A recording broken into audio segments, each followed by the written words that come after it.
তৃণমূল কংগ্রেসে যেন হঠাৎ করেই শুরু হলো টানাপোড়েনের এক নতুন অধ্যায়। লোকসভায় তৃণমূলের মুখ্য সচেতকের পদ থেকে ইস্তফা দিলেন বর্ষীয়ান সাংসদ কল্যাণ বন্দ্যোপাধ্যায়।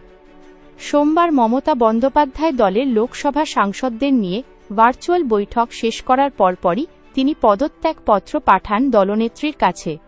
কল্যাণ তার ইস্তফা পত্রে সরাসরি উল্লেখ করেছেন, মমতা তার উপর আস্থা হারিয়েছেন, সেই কারণেই তিনি এই পদ ছাড়ছেন। তবে এটিই কি শুধুমাত্র কারণ? ঘটনা বলছে নয়। কারণ ইস্তফার ঠিক আগেই এক্সে, প্রাক্তন টুইটার, একটি দীর্ঘ পোস্টে সহকর্মী মহুয়া মৈত্রকে নিয়ে তীব্র ক্ষোভ উগরে দিয়েছেন কল্যাণ।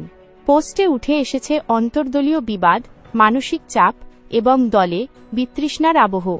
এই ঘটনার সময়কালও তাৎপর্যপূর্ণ।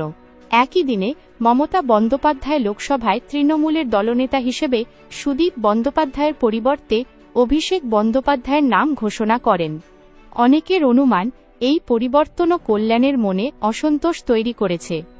যদিও কল্যাণ নিজে বলেছেন, অভিষেকের নেতৃত্বে তার পূর্ণ আস্থা রয়েছে এবং তাদের মধ্যে সুসম্পর্ক বজায় রয়েছে।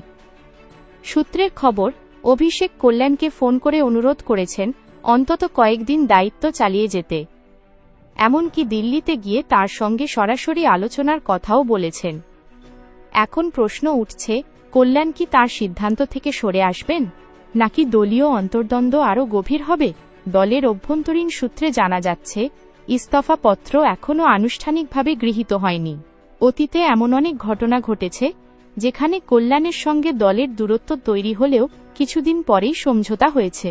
এবারও কি তেমনটাই হবে, নাকি তৃণমূলের লোকসভা শাখায় বড়সড় রদবদল সূচনা হলো, তা সময়ই বলবে।